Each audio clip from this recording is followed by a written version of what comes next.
ছাইকা দিকে দেখছেন, আমি এক সপ্তাহ আগে দেখলাম অরিজিনাল। আমাদের বাংলার একজন আর্টিস্ট আছে, তার মা মারা গেছে, তার নাম ঋতুপর্ণা সেনগুপ্ত। বিনা মেকআপে লাইভে এসে বলেছে আমার মা মারা গেছে, আর বিভিন্ন কথা বলেছে।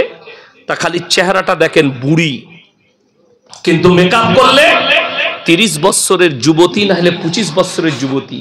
ওরে মূর্খ, যদি তুমি মোবাইলে যে মেয়েটা শরীর দেখে তুমি মুগ্ধ হচ্ছ, তোমার বিবিকে একবার কলকাতায় ভালো মেকআপ ম্যানের কাছে নিয়ে গিয়ে, পার্লারে নিয়ে গিয়ে মেকআপটা করিয়ে নাও, তোমার বিবিকে ওর থেকে বেশি সুন্দরী লাগবে। তবে মায়েদের একটা দোষ আছে। কি দোষ? রসুল বলেছে মায়েরা সাজসজ্জা করবে, কিন্তু কোথায়? স্বামীর কাছে। আর আমাদের মায়েরা সাজে কোথায়? ও রানীহাটি যাবে, না হলে কলকাতা যাবে, না হলে মিটিয়া বুরুজ।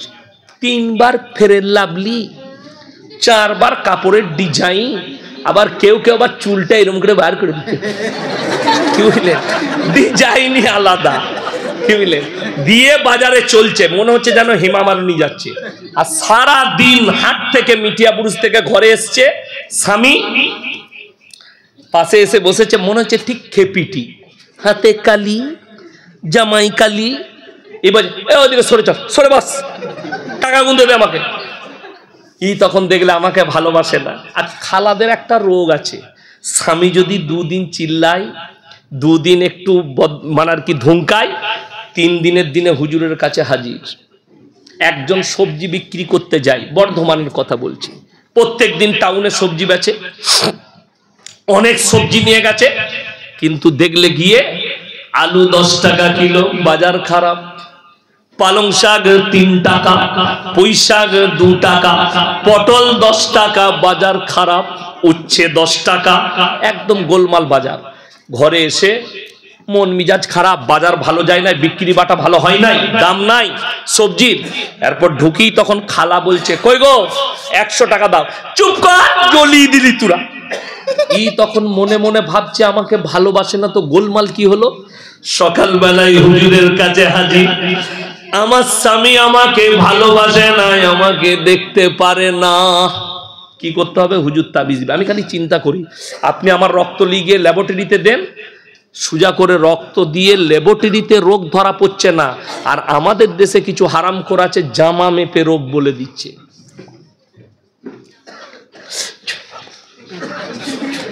বিরাট গোলমাল তো, যা বুঝে করবা। জামাই কি করে রোগ ধরছিস তুই? রক্ত দিয়ে ল্যাবরেটরিতে ধরা পড়ছে না। এক ভণ্ড আর ধোঁকাবাজ হয়ে গেল। এরপর খালাকে বলছে, শোনো, আমি যে তাবিজটা দিচ্ছি বালিশের তলায় ভরে দেবে। কত লাগবে বাপ? 501 টাকার তাবিজ। খালুর বালিশে ভরে দিবে, খালু সুজা হয়ে যাবে। বালিশে ভরেছে। 3 দিন পরে আবার সবজি নিয়ে গেছে বাজারে। সেদিনে পটল 70 টাকা, আলু 50 টাকা, উচ্ছে 120 টাকা, পালং শাক 90 টাকা, পুঁই শাক 60 টাকা, একদম পকেট ভর্তি। মন খুশ, প্রচুর দাম। ঘরে এসে বলছে, খেপি এলে 500 টাকা রাখ। তখন মনে মনে ভাবছে, আচ্ছা সুজা করেছি। ও জানে না বাজার ভালো বলে ওকে টাকা দিলে ও মনে করছে তাবিজে কাজ করেছে, কিন্তু তাবিজ নয়। আমার মায়েরা, স্বামীর কাছে যতটা সাজবে ততটা নেকি। জোরে বলুন সুবহানাল্লাহ। তোমরা এতটা সৌন্দর্যতা স্বামীর কাছে প্রকাশ করো যেন তোমার প্রতি আকর্ষণ হয়। স্বামী বাড়িতে আসার আগে পাউডার লাগাও, তোমার যেটা লাগানোর দরকার, স্বামী যেটাই আকৃষ্ট হবে সেটা তুমি ব্যবহার করো, জায়েজ আছে শরীয়তে। কিন্তু বাজার মায়েদের জন্য হারাম। পর্দার সহিত দোষটা আমাদেরও আছে। বউকে বাজারে ঠেলে দিচ্ছে, যা চলে যা।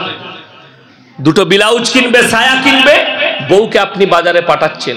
আমি বলে যাচ্ছি, হে আমার যুবক, বিবিকে পর্দায় রাখো। জান্নাত যদি কাছে করতে চাও, জান্নাতে যারা বিবিকে পাবে, বাড়ির বাইরে বের করো না। যারা অপব্যাখ্যা করছে হাদিসের রসুলের, তাদের জবানগুলো পেরেক পিটানো হবে কবরে। অনেকজন বলছে না আল্লাহ রসুল সাল্লাল্লাহু আলাইহি সাল্লাম তিনার বিবিও ব্যবসা করেছেন, নবীর বিবি ব্যবসা করেছেন না করেননি? করেছেন। কিন্তু জানেন কখন? যতদিন পর্দা ফরজ হয়নি। যেদিন থেকে পর্দা ফরজ হয়েছে হাদিসে আছে সেই দিন থেকে নবীর বিবি এবং সাহাবীর বিবিরা পায়ের নখটা পর্যন্ত হুজরাখানা থেকে বার করেননি। এখন দেখবেন একটা মুফতি বেরিয়েছে গুজরাটের, একটা ফিল্মের আর্টিস্টকে বিয়ে করেছে, তার নাম হচ্ছে সানা খান, দেখেননি? মুফতি আনাস।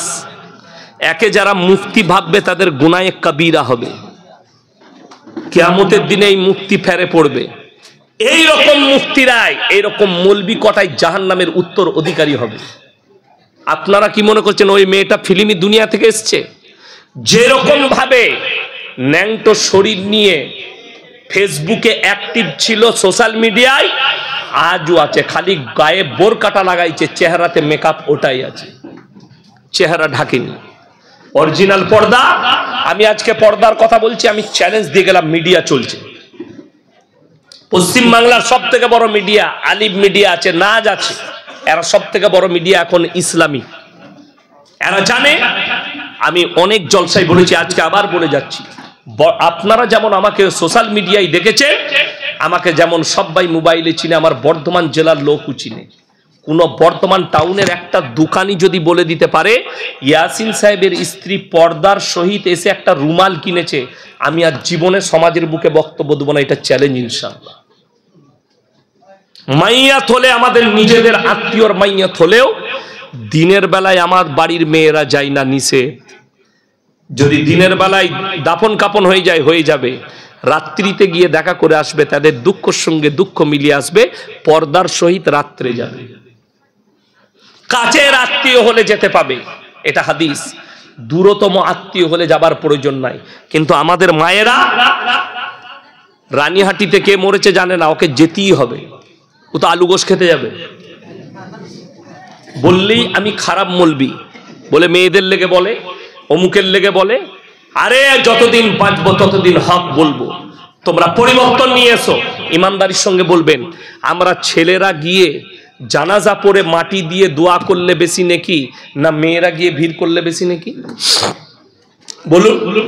আমরা গিয়ে জানাজা পড়ে দোয়া করলে নেকিটা বেশি। আজকে কষ্টটা সমাজের প্রতি কোথায় জানেন? দ্বীনি শিক্ষা না থাকার কারণে আজকে আপনার বাপ মরে গেলে মৌলবি হায়ার করতে হচ্ছে, অথচ ওই বাপরা হচ্ছে ভাগ্যবান যে মরার আগে একটা নেক সন্তান রেখে গেছে দুনিয়াতে, যে বাপ মরে যাওয়ার পরে বাপের জানাজার নামাজটা পড়াতে পারবে, বাপ মরে যাওয়ার পরে বাপের জন্য কবর জিয়ারত করবে। আজকে বাপ মরে গেলে মসজিদ তলায় দাঁড়িয়ে থাকে সকাল বেলায়, হুজুর আমার বাপের কবরটা জিয়ারত করবেন চলুন। ঠিক বললাম না ভুল বললাম? আজকে আপনি আপনার বাপের কবর জিয়ারত করতে পারেন না, আপনার বাপ মরে গেলে আপনার জানাজার নামাজ পড়াবার ক্ষমতা নেই। আপনি হুঁশ করেছেন? সবাই নিয়ত করুন, আমরা আমাদের সন্তানদিকে দ্বীনি শিক্ষা দেবো। জোরে বলুন ইনশাআল্লাহ। আমি মরে যাওয়ার পরে যেন কোরআন পড়তে পারে, আমি মরে যাওয়ার পরে যেন দান করতে পারে, আমি মরে যাওয়ার পরে যেন কবরস্থানে দাঁড়িয়ে আমার কবরের সামনে দাঁড়িয়ে সে যেন জিয়ারত করে আমার জন্য দোয়াটা করতে পারে। আর হাদিসে আছে কোন নেক সন্তান সে যদি নামাজ পড়ে বাপের জন্য দোয়া করে, তার চোখের পানিটা গালে গড়ানোর আগে আল্লাহর বারগাহে কবুল হয়ে যাবে। জোরে বলুন সুবহানাল্লাহ। আজকে বড় কষ্ট লাগে, আপনি আপনার বাপের জন্য দোয়া করতে পারেন না, মৌলবি হায়ার করতে হয়, এইটাই দুঃখের।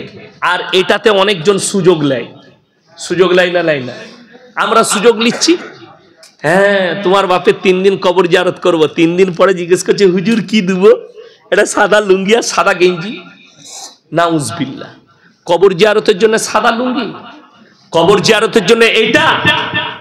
আমার দুঃখ লাগে, আমার বেদনা লাগে এই সমাজের প্রতি যে আমাদের কাছে দিন এলো না, আমরা নিজেদের কাছে শরীয়ত আনতে পারলাম না, অথচ মুসলমান দাবি করে আমরা বসে আছি। আজকে প্রত্যেকটা ভাই হাত তুলে বলুন দিনের উপরে প্রতিষ্ঠিত হব। জোরে বলুন ইনশাআল্লাহ।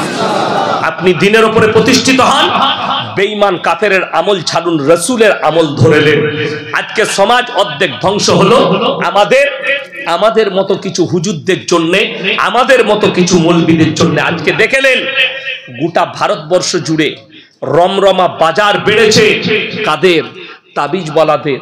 আল্লাহকে বাদ দিয়ে অনেকজন গাছতলায় গিয়ে মাথা ঠুকছে, অথচ আল্লাহর কাছে সব থেকে নিকৃষ্ট পাপ হচ্ছে শিরকের পাপ।